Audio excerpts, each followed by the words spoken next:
भारती जी RJD की प्रवक्ता हमारे साथ हैं। प्रियंका जी, आपने भी कई जगह जानकारी ली होगी, आपका नंबर क्या है, क्या रुझान में चल रहा है? टेपोलॉजिस्ट तो है नहीं और हम हवा में बात करने के आदि है नहीं सुशांत जी। इतना ही कहेंगे, जो लोग कह रहे हैं 2010 रिपीट होगा, 2015 जरूर हो सकता है। कह दीजिए पटाखा फोड़ लें अभी ही, जैसे 2015 में फोड़े थे एग्जिट पोल देख करके, क्योंकि शाम में फोड़ने का मौका नहीं मिलने वाला है इन लोगों को। मैं चली गई थी, नीचे लोग सेलिब्रेट कर रहे थे, इसलिए मैं भी चली गई चाय पीने के लिए, क्योंकि मोदी जी वाला जो चीनी मिल वाला चाय था, चीनी वो तो मिला नहीं, पर लोग उम्मीद में है तेजस्वी जी आएंगे तो चीनी मिल भी खुलेगा, उसी चीनी से चाय भी पियेंगे, आपको ही बुलाएंगे, पूरे दुनिया को। ठीक है प्रियंका जी, अभी आपके जो कार्यकर्ता होंगे, आपके जो बूथ लेवल एजेंट होंगे, वो लोग जो काउंटिंग सेंटर पे हैं, वो क्या फीडबैक दे रहे हैं? आरजेडी कितनी सीट पर आगे है? पॉजिटिव सब जगह यही है कि सरकार नहीं, नंबर कुछ बताइए ना, आपके पास क्या नंबर है? स्लोगन ही दिया जय भीम। आपके पास भी तो नंबर आते हैं, सारे नेताओं के पास आते हैं। जैसे एलजेपी वाले कह रहे थे, उनके कार्यकर्ता बता रहे हैं 6 सीट पर रुझानों में वो आगे हैं। आरजेडी का आपका क्या नंबर है? जब चुनाव आयोग ही पूरा आंकड़ा नहीं दिया है, ज्ञानेश जी ने भी कल कहा कि 10 बजे तक हम कुछ नहीं बता पाएंगे, तो आंकड़ा हम कहां से दे दें आपको? अब हम दे दें? कोई बात हम ऐसे नहीं बात करते। चलिए कोई बात नहीं, आप आशान्वित हैं कि अभी ये आंकड़ा बदलेगा और बदल भी सकता है, ऐसे कोई बहुत बड़ी बात नहीं है। कई चुनावों में ऐसा हुआ है कि आंकड़े बदले हैं, अभी शुरुआती रुझान है। अभी फिलहाल 243 सीटों के रुझान में एनडीए और महागठबंधन के बीच मैसिव डिफरेंस दिख रहा है, और इसको कवर अप करना जो है वो अगले 1 घंटे में 2 घंटे में महागठबंधन को करना होगा, अगर उन्हें सरकार बनानी है। तो ये लगातार जो है वो तेजी से आंकड़े बदलेंगे आने वाले समय में, ये देखना होगा। लेकिन फिलहाल महागठबंधन जो है वो पीछे, एनडीए को बढ़त, BJP single largest party, JDU की सीटें पिछले बार से बढ़ रही हैं, 45 से वो 65 पर पहुंच गई है। और एलजेपी देखिए 7 सीटों पर एलजेपी भी आगे चल रही है, यानी जो लोक जनशक्ति पार्टी है उसका परफॉर्मेंस भी धीरे धीरे बेहतर होता दिख रहा है। वीआईपी को 1 सीट पर बढ़त है। कांग्रेस पार्टी पिछले बार से भी खराब परफॉर्म कर रही है 11 सीटों पर। आरजेडी की सीटें जो हैं वो पिछले बार से कम होती दिख रही हैं। फुलवारी से जेडीयू के श्याम रजक वो आगे चल रहे हैं। सीतामढ़ी से बीजेपी के सुनील कुमार पिंटू आगे चल रहे हैं। मधुबन से राणा रणधीर सिंह आगे चल रहे हैं। और ये तेज प्रताप जो है वो अपनी सीट पर पीछे हो गए थे। तेजस्वी लगातार अपनी सीट पर आगे चल रहे हैं, ये पता चल रहा है। अमित कुमार हमारे सहयोगी हमारे साथ हैं। अमित, एक बात बताइए, ये जो दो नैरेटिव थे कांग्रेस के कि वोट चोर गद्दी छोड़ और दूसरा नरेंद्र सरेंडर, ये मैंडेट जो है वो उन दोनों पर भी पब्लिक की राय है कि पब्लिक उस पर कितना विश्वास कर रही है, नहीं कर रही है? देखिए, डेमोक्रेसी में जो कोई भी मुद्दे हैं वो जनता उसको पकड़ रही है, लपक रही है कि नहीं रहे, वो वोट से पता चलता है। और मुझे लगता है कि अगर यही ट्रेंड रहा जो रुझान में दिख रहा है, तो ये साफ हो जाएगा कि नरेंद्र सरेंडर भी रिजेक्ट कर दिया जनता ने। और वोट चोरी तो मुझे लगता है कि कहीं था ही नहीं। कांग्रेस जो है गलत नैरेटिव लेकर चल रही है। ये जो परसेप्शन बनाने की बात होती है, परसेप्शन कहां बनता है? परसेप्शन जो 2024 की बात प्रेम कुमार कर रहे थे कि संविधान बदलेगा, उस समय कुछ ऐसी बातें भी हुई। बीजेपी के कुछ नेताओं ने भी कहा कि संविधान हम जीतेंगे बहुमत से 400 पार से तो हम संविधान बदल देंगे। लेकिन यहां पर क्या है, आपके पॉकेट से जब कुछ गायब होगा तभी आप बताओगे ना कि चोरी हुई। लेकिन वहां पर तो कोई मिला नहीं मुझे, कोई चोरी करने वाला। तो एक गलत नैरेटिव के साथ आगे बढ़ रही थी। और मुझे नहीं लगता है कि वोट चोरी का कहीं से भी कोई असर पड़ेगा। और इसीलिए प्रेम कुमार जी, क्या आपको लगता है कि ये जो वोट चोरी था, जो राहुल गांधी का अपना पर्सनल एक नैरेटिव है, ऐसा लगता है? क्योंकि कांग्रेस के बड़े बड़े नेता भी आप बात कीजिए तो वो नहीं मानते कि ऐसा कोई ग्राउंड पर इसका इंपैक्ट है। तो क्या ये राहुल गांधी के नैरेटिव को जो शुरू में आरजेडी ने भी पुश किया, तेजस्वी साथ में रैलियों में घूमे वगैरह वगैरह, उसका भी नुकसान आरजेडी को हुआ? आरजेडी अगर रोजगार, शिक्षा, नीतीश जी की तबीयत पर बनी रहती तो शायद बेहतर परफॉर्म कर पाती। देखिए, एक तो महागठबंधन उन मुद्दों पर बना रहा, आरजेडी भी बना रहा। और दूसरी बात है कि वोट चोरी कोई पर्सनल एजेंडा नहीं है, फैक्ट्स रखे हैं राहुल गांधी ने। भाई हरियाणा में बताया कि 2 करोड़ में 25 लाख जो है डुप्लीकेट वोटर्स हैं, तो इसका जवाब मांगना तो हर नागरिक का काम होना चाहिए। ठीक है, मैं एक और बड़ी बात बता दूं, इस वक्त चुनाव आयोग के वेबसाइट पर जो चल रहा है आंकड़ा, वो भी आपको बता देता हूं। चुनाव आयोग की वेबसाइट पर भी बीजेपी 25 सीटों पर आगे, क्योंकि चुनाव आयोग धीरे धीरे अपलोड करता है, ये भी आपको क्लियर कर दूं। बीजेपी 25 सीटों पर आगे, जेडीयू 16 सीटों पर आगे चल रही है, आरजेडी 10 सीटों पर आगे है, एलजेपी 5 सीटों पर आगे है, कांग्रेस 3 सीटों पर आगे है, सीपीआई एमएल जो है वो 1 सीट पर आगे है। ये चुनाव आयोग के वेबसाइट का आपको बता रहा हूं। तो चूंकि चुनाव आयोग की वेबसाइट पर आंकड़ा अपलोड होने में धीरे धीरे समय लगता है, इसलिए इसको वो थोड़ा धीरे चलता है। हमारे चूंकि रिपोर्टर अलग अलग जगहों पर होते हैं, वो जानकारी जुटाकर देते हैं, इसलिए ये मामला जो है वो तेजी से आपको न्यूज चैनल की स्क्रीन पर बदलता हुआ दिखता है। ओवैसी जो है वो भी 2 सीट पर आगे चल रहे हैं, ये भी दिख रहा है। धीरेन्द्र कुमार मुन्ना एलजेपी के प्रवक्ता हमारे साथ हैं।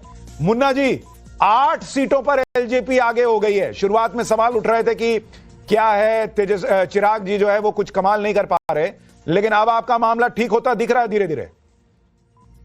मैंने कई बार बोला है सुशांत जी कि मेरे नेता चिराग पासवान जी एनडीए के अलादीन के चिराग साबित होंगे और हो रहे हैं। चिराग तले अंधेरा नहीं है, बिल्कुल नहीं है। और ये देखिए ना कि कैसे ये पुरानी ही चीज तो है। दोनों महागठबंधन को देख लीजिए, पुराने नारे, नैरेटिव और नेतृत्व के सहारे नई सरकार बनाने की जो उनकी सोच थी, ये संभव था क्या? हम भी तो पुराने जो अपने भरोसे और वादे के साथ 2005 से लगातार बिहार में प्राप्त किया है लोगों का समर्थन, उसी के सहारे लड़ रहे हैं। नारी सशक्तिकरण हमारे साथ 2005 से लेकर के आज तक बरकरार है। तो इसमें कोई नया चमत्कार जैसा नहीं है। ये जिस तरह की राजनीति महागठबंधन के लोग कर रहे हैं और ये अपने मुद्दों पर लगातार हारते आ रहे हैं। मुन्ना जी, एक बात बताइए कि 101 पे बीजेपी लड़ी, 101 पे जेडीयू लड़ी। जेडीयू का स्ट्राइक रेट कम है, बीजेपी का ज्यादा है।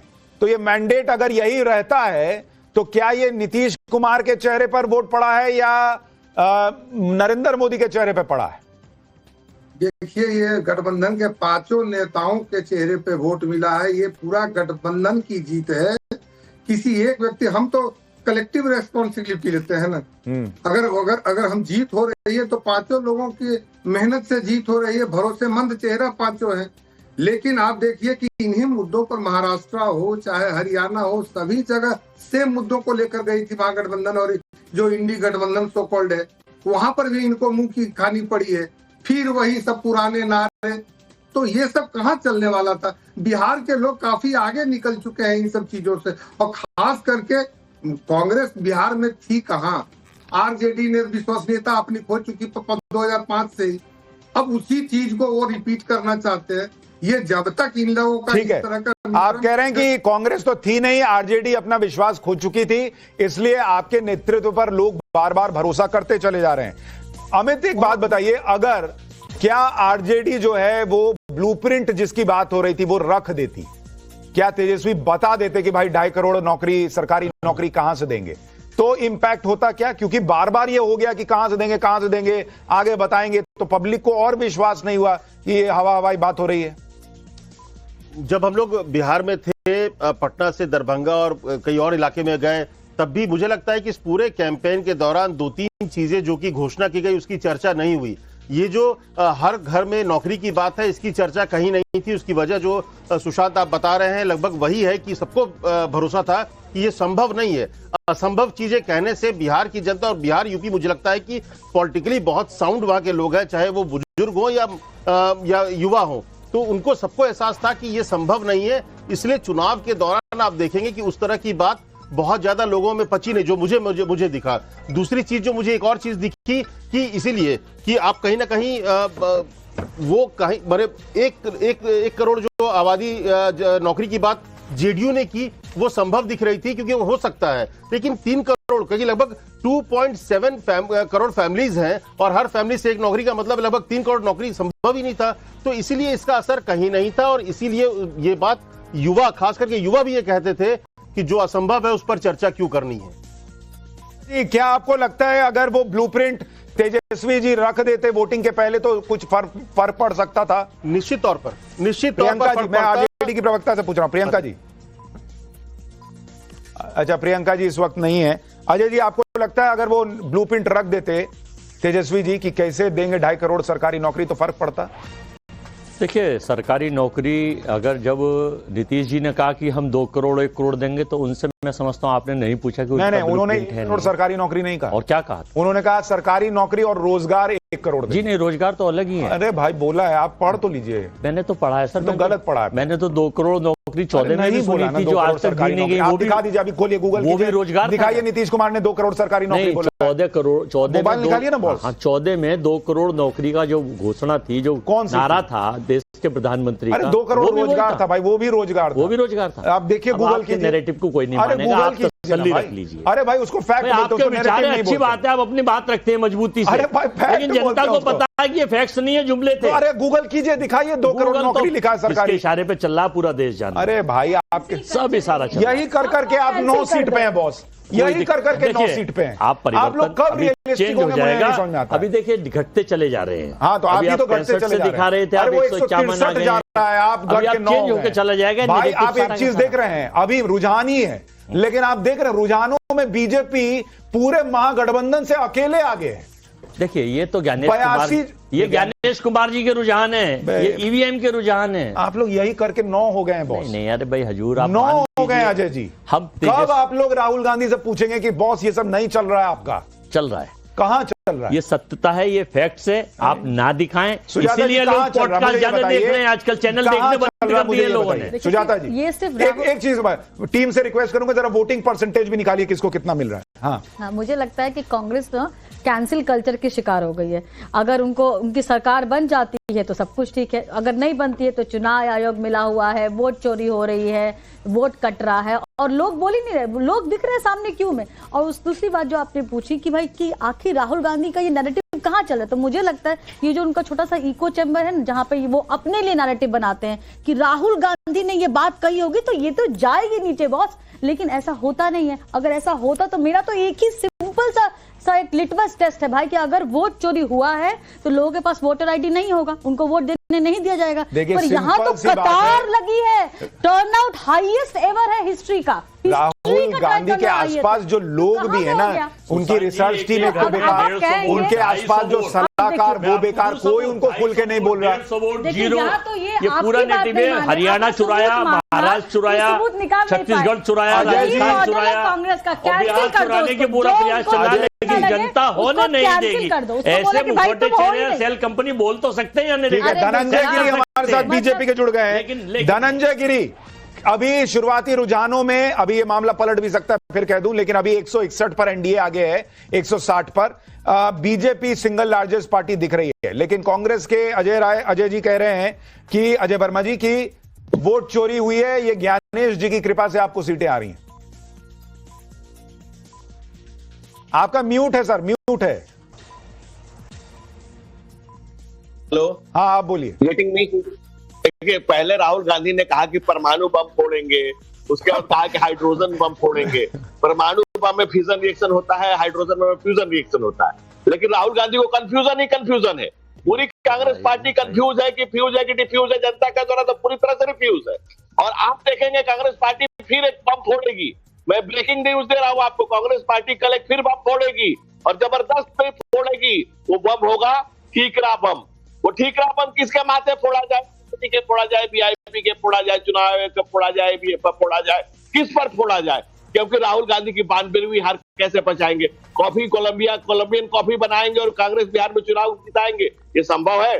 चुनाव प्रचार के 2 दिन पहले जंगल सफारी के लिए चले जाएंगे और चुनाव बिहार में जीत पाएंगे? अरे 9 सीटें आ रही है, तो बहुत बड़ी बात है। कांग्रेस का राजनीतिक रेस से कांग्रेस पार्टी बाहर हो चुकी है।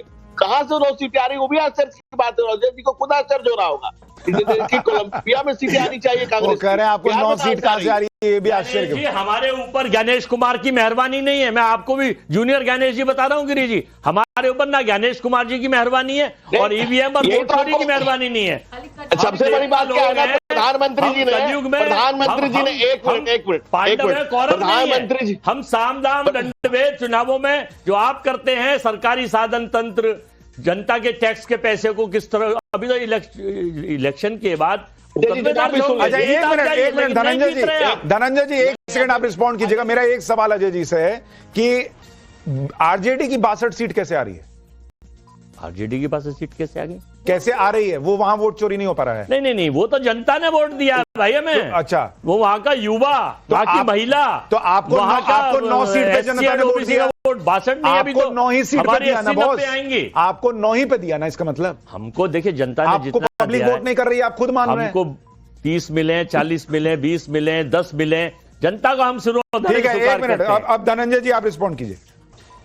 देखिए, कांग्रेस कमजोर कड़ी है, ये सब लोग जानते हैं, और इसीलिए तेजस्वी इनको सीट देने के लिए तैयार नहीं थे। उन लोगों ने कैसे कैसे करके कुछ सीटें ले ली हैं। दूसरी बात, इन्होंने कहा सारी उम्र गाली में ही भूल करता रहा। प्रधानमंत्री ने पार्लियामेंट में कहा था कि धूल चेहरे पर थी आईना। अरे वोट जनता देती है, कोई चुनाव आयोग कोई थोड़ी है कि आप चुनाव आयोग सच बात मान लीजिए, चेहरे पे मंत्री बनाएंगे, वो तो नहीं है। आईने पे लगाना फिजूल है। अजय जी, आपके समय में नहीं बोला था। अरे अक्स तो जैसा धनंजय जी वैसा ही नजर आएगा। आप आईना बदलते हैं, बदलते रहिए, ये तो आपकी नेचर है 2014 से। कुछ बहुत ज्यादा समय नहीं है, हिटलर भी यही काम करता था, 32 से 45 तक ही रहा था। अजय जी बताएं। चंद बातें करना, मुतमई होना नहीं अच्छा। सियासत आखिरी दम तक सभी को आजमाती है। शायरी पे शायरी चल रही है, इधर से ये शायरी फेंक रहे हैं, उधर से आप किरदार हल्का हो, जरा किरदार हल्का हो, कहानी डूब जाती है। कांग्रेस ऐसे ही नहीं डूब गई, कांग्रेस की कहानी ऐसे ही नहीं डूब रही है। बाबा साहब डॉक्टर भीमराव अम्बेडकर के समय से जो आपने 74,000 इनवैलिड वोट करके चोरी शुरू की, और श्रीमती इंदिरा गांधी को इसमें सजा हुई चुनाव में धांधली के, तो धांधली का आपका इतिहास पुराना है। चोर दूसरे को चोर वही समझता है, जो जिस नेचर का होता है दूसरे को वैसे ही समझता है। जनता से सरोकार रखिए, तब सरकार में रहिएगा। ये बात समझ में आ जाएगी। हम जनता से सरोकार रखते हैं, हम चुनाव आयोग से सरोकार नहीं रखते, हम ईडी और सीबीआई से सरोकार नहीं रखते। ये आपको मुबारक है। और जनता जब लोकतंत्र पलटता है तो देश पलटता है। अच्छा, एक बात बताइए, नहीं, एक कमाल की बात है, मतलब मैं सुन के हैरान रह जाता हूं। आप लोग लेकिन मेहनत तो करते होंगे नहीं? अरे भाई, कि कहां से इसको घुमा के जो है वो जलेबी को बिना तोड़े सीधा कर दें, ये हुनर कांग्रेस के लोगों के पास है। अरे सर, ये आप ये देखिए, अगर बिना तोड़े ये लोग जलेबी सीधा करने निकलते हैं। मैं आईना हूं, दिखाऊंगा दाग चेहरों के, जिसे बुरा लगे वो सामने से हट जाए। आईना का काम सत्यता दिखाना होता है, जिसे बुरा लगे वो सामने से हट जाए। दाग दिख रहे हैं भाई, दाग दिख रहे हैं। आपकी जितनी, अजय जी, आपकी जितनी सीटें आ रही हैं उससे ज्यादा आपके मुशायरे में आएंगी, जितनी अच्छी अच्छी आप शायरी कर रहे हैं। ये तो मैं आपको लिख के दे रहा हूं, बता रहे हैं। तो इसलिए, लेकिन अब थोड़ा रियलिस्टिक बात करते हैं। अजय भाई देखिए, आपने डिफेंड कर लिया, अब कोई भी आपको नहीं कह सकता कि क्लिप काट के जो आपके पार्टी में दिखाएंगे कि देखिए इन्होंने नहीं किया। अब रियलिस्टिक बात मुझे बताइए, कब बदलेगा? क्या बदलेगा? आपका भविष्य कब बदलेगा? 9 सीट है सर, 9। देखिए, एक बात सुनिए, 9 सीटें, 90 सीटें, 20 सीटें, 10 सीटें, 30 सीटें, हम जनता के लिए लड़ते हैं। हम फिर बता रहे हैं आपको, रियलिस्टिक टॉक्स बता रहे हैं, जो ग्राउंड्स पे देखा है हमने। हम भी वोट चोरी यात्रा में बिहार गए हुए थे, हम भी गए हुए थे राहुल जी के साथ, लेकिन जो वहां पर परिस्थिति देखी, जो वहां वो देखा, जनता त्रस्त है और एनडीए मस्त है। अजय भाई, एक फिल्म थी गैंग्स ऑफ वाजेपुर, उसमें एक डायलॉग था कि तेरा खून कब खोलेगा रे फैजल। आपका खून नहीं खोलता ये सब 9 देख के। अरे सर, यहाँ तो खोला खोलाया खून है, चुनाव आयोग का खून नहीं खोल रहा है। यहाँ तो खोला खोलाया खून है, चुनाव आयोग का खून कब खोलेगा? कब वो जनता को समर्थन देंगे, कब वो लोकतंत्र को बचाएंगे? देखिए, एक चीज मैं जोड़ दूं, देखिए इसमें आपको देखना होगा, जो हम एक सिंपल मैथमेटिक भी आप देखेंगे कि क्या हो रहा है, कि अगर जंगल राज का इंपैक्ट है उस नैरेटिव का, जो नरेंद्र मोदी नीतीश कुमार की विश्वसनीयता है उसका इंपैक्ट है, तो वो रिजल्ट में दिख रहा है। लेकिन जो एलजेपी ने इस बार वोट नहीं काटे, उसका बड़ा इंपैक्ट है। आप देखिए कि जेडीयू 70 पे पहुंच गई है 45 से, तो ये बड़ी चीज है। एलजेपी खुद अपनी सीटें 9 हासिल कर रही है, ये बड़ा गेन है। तो ये सारा मिला के ये 157 पहुंचे हैं। जो समीकरण पिछले बार टूट गया था उसको इन्होंने जोड़ा है, जिसका इंपैक्ट दिख रहा है। अमित अपनी बात कही है। मैं सिर्फ अजय जी से बार बार वो जो कह रहे हैं कि जनता के लिए लड़ते हैं चुनाव, मुझे लगता है कि जब आप झारखंड जीतते हैं तब वोट चोरी नहीं होता है, कर्नाटक जीतते हैं, ये जो आईना दिखाने की बात आपने शेरो शायरी में की, मुझे लगता है अजय जी इस बात को सही में आईना देखने की आपको भी, आपकी पार्टी की, सबको जरूरत है। क्योंकि ऐसा नहीं होता है कि जहां जीतेंगे आप वहां पर जनता आपको समर्थन करती है और हारेंगे तो वहां पर गड़बड़ होगी। दूसरी बात, मुझे लगता है इस चुनाव में, जैसा कि शुरू से कहा गया कि माहौल ये इस बार पूरी तरह से एनडीए के पक्ष में थी। जब कोई अगर ये कहता भी था कि नहीं, आप नीतीश कुमार बहुत दिन हो गए, थोड़ा बदलना चाहिए, तो किसको बनाना चाहिए? जब सवाल होता था कि क्या मुख्यमंत्री बदल के तेजस्वी को बनाया जाए, तब वहां पर वो फिर धीरे से बात करते थे कि नहीं, तब ठीक है, जो भी हो, लेकिन तेजस्वी को चुनना है कि नहीं चुनना ये भी तय करना था। देखिए, मुझे लगता है कि ये बहुत बड़ा सवाल था बिहार की जनता को कि नीतीश को अगर हटाएंगे तो क्या तेजस्वी को चुनेंगे, ये तय करना था। अमित, एक चीज और देखिए, अमित एक चीज और देखिए, तेजस्वी ने नैरेटिव तो बनाया कि हम नौकरी देंगे, लेकिन उन्होंने सोचा कि मैं कुछ भी बोल दूंगा और जनता मान लेगी, वो नहीं होता है, वो दिख रहा है। क्योंकि आरजेडी आप देखें सिंगल लार्जेस्ट पार्टी थी पिछले बार, इस बार वो 65 पर अगर आ रही है या इसके आसपास रहती है, सिंगल लार्जेस्ट पार्टी नहीं बनती है, तो क्या ये एक तो लालू फैक्टर का उस फुल फ्लेजेड तौर पर ना होना, भाई बीमार थे, उतना बोल नहीं पाए, उतना कर नहीं पाए, ये इंपैक्ट है, या तेजस्वी ने जो वादे किए जिसको लोग रियलिस्टिक नहीं मान रहे थे उसका इंपैक्ट है? नहीं, मुझे लगता है क्रेडिबिलिटी बहुत बड़ा सवाल है। देखिए,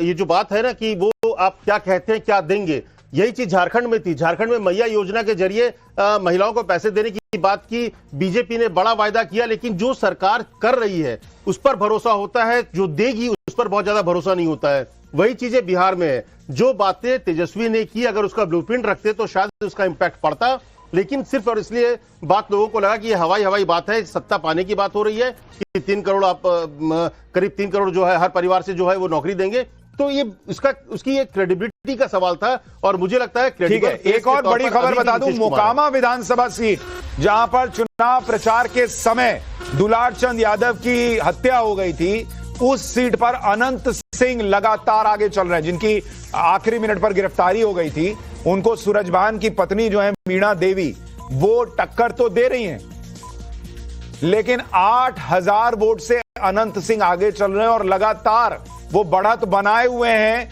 ये इस वक्त दिख रहा है।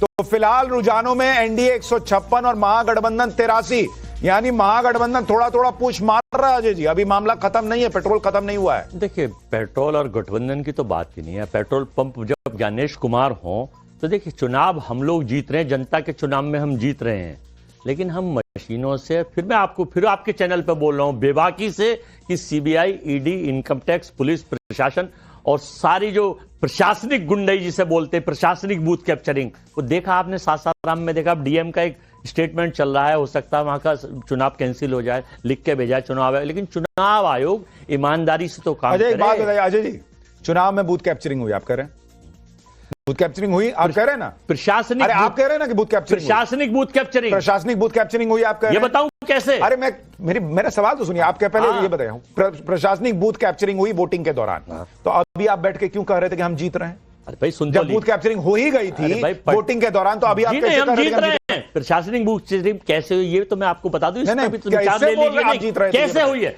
देखिए, कैसे हुई नहीं है वो तो मुझे पता है, मैं बता रहा हूं कैसे हुई है। जीतने का दावा कर रहे थे जब हो गई थी। क्या कहने का, देखिए, जहां पर राजद और कांग्रेस और हमारे गठबंधन की बहुमत थी, बढ़त थी, सीटें थी, वहां तो प्रशासन के अफसरों को बेलगाम कर दिया, लठ बजाओ, सीट देखो, आईडी देखो, वोट लाइन लगा दो, जाने मत दो। और जहां राजद और उनके थे वहां स्लो और स्मूथ को कोई भी चला जाए, कैसे भी डालिया है, ये होती है प्रशासन। एक सरकारी अफसर ने मुझे, बहुत बड़ा अफसर, आपने कंप्लेंट दर्ज कराई होगी, मुझे प्रशासनिक अफसर ने, पुलिस के बहुत बड़े अफसर ने बताया कि अजय जी बेकार है, आप मेहनत कितनी करते रहो। अगर यहाँ प्रेम कुमार जी, आपके पास जो आंकड़े आ रहे हैं वो क्या कह रहे हैं? प्रेम कुमार जी, देखिए, मुझे दूसरे सोर्स से जो आंकड़े आ रहे हैं वो 115, 117 एनडीए, 115 इंडिया गठबंधन, महागठबंधन, यानी आंकड़ों में सुधार होता हुआ, या सुधार या परिवर्तन जो बोलिए, परिवर्तन होता हुआ दिख रहा है। तो परिवर्तन होगा।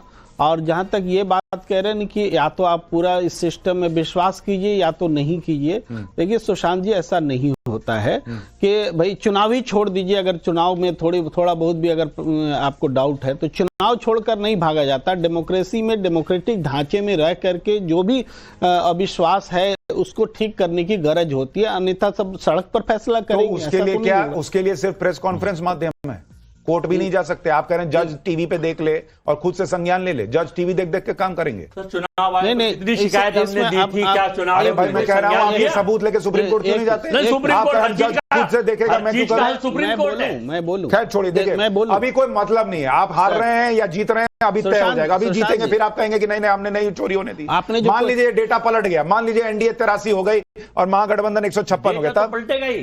तो फिर अरे भाई एकदम सुशांत जी, देखिए वो शॉर्ट सर्किट हो जाता है भाई अंदर। सुशांत जी, जो आप कह रहे हैं ना कि कोर्ट में क्यों नहीं जाते, सुप्रीम कोर्ट में गए थे अनंतपुरा के इशू पे। सुप्रीम कोर्ट ने कहा कि चुनाव आयोग के पास जाइए। ठीक है, तो चुनाव जिससे, ये भी एक प्रश्न है कि जिससे शिकायत है उसी के पास जाने से क्या कोई नतीजा मिलने वाला है? फिर अच्छा, सुप्रीम कोर्ट को ही सुनना पड़ेगा। आज नहीं सुनना, कल सुनना होगा। कि आप जाएं, सुनना तो पड़ेगा सुप्रीम कोर्ट। आप जाएं चुनाव आयोग के पास और फिर वहां से निराश हो तो फिर जाएं सुप्रीम कोर्ट, बताएंगे नहीं कर रहा है। हाँ, तो वो करना ही पड़ेगा। और दूसरी बात, जिस अनंतपुरा सीट की बात कर रहे हैं वहां वोट चोरी हुआ और जीती कांग्रेस।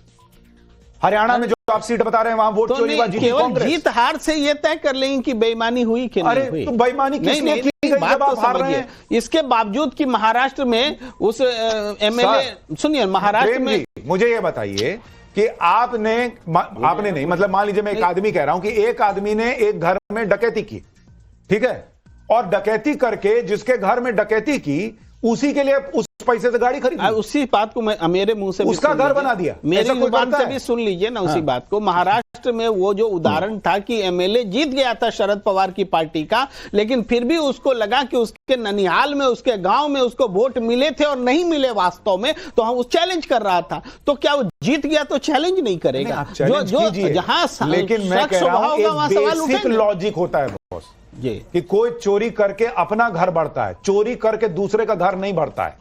चोरी कर करके बीजेपी कांग्रेस को जिता रही, गजब कर रही है। धनंजय जी, आप लोग इतना प्यार क्यों करते हैं राहुल गांधी से कि वोट चोरी करते हैं और वहां जिता कांग्रेस को देते हैं? देखिए प्रेम जी, भाई साहब का प्रेम जो है वो कांग्रेस के प्रति शाश्वत बना रहे, लेकिन कांग्रेस को आते हैं कितने बहाने। आप अभी सुन रहे हैं जय जी को, कांग्रेस कुछ करे न करे, चुनाव में इंटरटेनमेंट खूब करते हैं। वो राहुल गांधी भी आते हैं एंटरटेन करते हैं और उनके प्रवक्ता भी चैनलों पे खूब इंटरटेन कर जाते हैं। तभी से मैं मनोरंजन इनका देख रहा हूं और लोग भी आनंदित हो रहे हैं। ये कह रहे हैं कि चोरी हो गई, या दूसरे जब आपने कहा कि पलट जाए तो जनता ने वोट दे दिया। यानी कि इनकी जीत ही जनता की जीत है, यानी कि जनता इनके जेब में है। 5 पीढ़ियों से एक पार्टी। धनंजय जी, आपको एक माफी के साथ रोक रहा हूं, एक बड़ी खबर, इस वक्त रुझानों में सिंगल लार्जेस्ट पार्टी अब जेडीयू हो गई है। बीजेपी जो है वो 70 सीटों पर आगे चल रही है और जेडीयू 76 सीट पर आगे हो गई है। 162 सीटों पर एनडीए जो है वो बढ़त बनाए हुए है। जेडीयू 76, लोक जनशक्ति पार्टी 12, हम जो है वो 4 और बीजेपी 70 पर है। यानी जेडीयू सिंगल लार्जेस्ट पार्टी जो है वो इस वक्त दिख रही है इस पूरे चुनाव में। आरजेडी 58 सीट पर, कांग्रेस का आंकड़ा बढ़ा सर, 15 डबल डिजिट में आ गई है कांग्रेस। अब अपनी बात कहिए धनंजय जी। वही मैं कह रहा था कि कांग्रेस को डबल डिजिट में आ गई तो शायद कुछ संतोष हुआ होगा इनको, लेकिन इनका मानना है कि लोकतंत्र मतलब क्या, जहां ये जीत इनकी जीत तय होनी चाहिए, क्योंकि 5 पीढ़ियों से एक पार्टी, एक परिवार की पांवपोछ बनी हुई है। ये दुनिया के क्या इतिहास में कहीं किसी लोकतांत्रिक व्यवस्था में पूरी दुनिया में कहीं नहीं है। जो डेमोक्रेटिक होगा ही नहीं, जो डेमोक्रेसी में उसकी आस्था कैसे होगी? अगर डेमोक्रेट होते तो पार्टी परिवार के बाहर जाती, लेकिन परिवार ही पार्टी है, इसलिए जनता के द्वारा लगातार नकारी जा रहे हैं, लेकिन इनको भरोसा नहीं हो रहा, भ्रम बना हुआ है और इस भ्रम के चलते ये भ्रम फैलाने का काम करते हैं। कम से कम तेजस्वी भी परिवार के पाल, of the family, for the family और बाय द फैमिली को, जो नई पीढ़ी है, जो लोग हैं, जैसे जैसे सच्चाई सामने आते जा रहे हैं उसे कांग्रेस इतिहास का हिस्सा। ठीक है, लेकिन धनंजय जी एक बात बताइए, धनंजय जी मैं एक थोड़ा अपडेट दे दूं, फिर एक सवाल आपसे है। एक तो रघुनाथपुर से शाहबुद्दीन के बेटे ओसामा शहाब आगे चल रहे हैं, कारकट से राजद में राजद के अरुण सिंह आगे चल रहे हैं, परबत्ता से राजद के संजीव कुमार आगे चल रहे हैं, सिकटा से जेडीयू के समृद्धि वर्मा आगे, लालगंज सीट से बाहुबली मुन्ना शुक्ला की बेटी शिवानी शुक्ला करीब 5000 वोट से आगे चल रही है। मुझे एक बात बताइए, आपके पास आऊंगा, आप बात कीजिएगा, लेकिन एक बात बताइए धनंजय जी कि जैसे कांग्रेस मुसलमानों का वोट ले लेती है ये कह के कि अरे बीजेपी आ जाएगी, बीजेपी आ जाएगी, आप भी बिहार में जो ये कहते हैं कि भाई जंगल राज आ जाएगा, इस पे वोट पड़ता है आपको, लेकिन जो 2 बड़ी समस्याएं हैं 20 साल में आप उसका निदान तो नहीं कर पाए हैं। वहां पर पलायन हो ही रहा है और दूसरा बाढ़ हर साल आती है। इस बार आपने कह दिया कि अगले 5 साल में कर देंगे, पिछले 20 साल में क्यों नहीं बाढ़ रोक पाए आप बिहार में?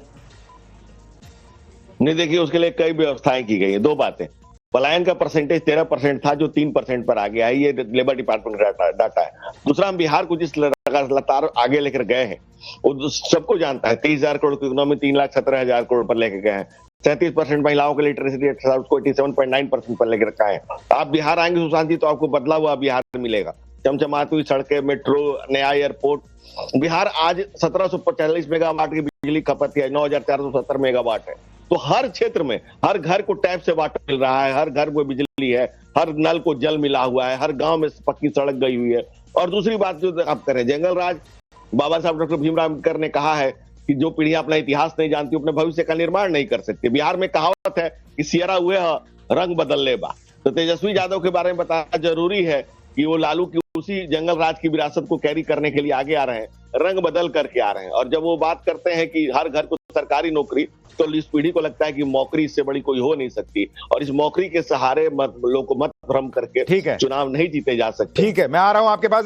जी अजय जी, आप रिस्पॉन्ड करना चाह रहे हैं? देखिए सुशांत जी, किसी भी देश को अगर देखा जाए तो जैसे भारत विशाल देश है, 145 करोड़ लोग हैं, तो वहां का हंसी खुशी लोगों का देखा जाता है। ये नैरेटिव सेट करने में तो भाजपा की टीम और इनके शेल कंपनी कोटेश्वर, इनके प्रवक्ता कायम रहते ही हैं।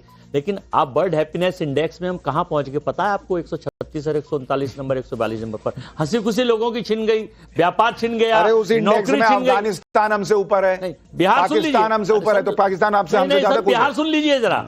बिहार में अब हमारी सरकार जब बनेगी तो वहां पुल नहीं बहेंगे, वहां छात्रों पर लाठी नहीं पड़ेंगी, वहां नौकरी मिलेंगी युवाओं को, महिलाओं से बलात्कार नहीं होगा, वहां व्यापारियों की गोली मारकर हत्या नहीं होगी। रोज चुनावों के दौरान इस महाजंगल राज में मर्डर हुए, ग्राफ देख लीजिए। वहां पुलिस का डंडा नहीं चलेगा, वहां शासन चलेगा, कुशासन नहीं चलेगा।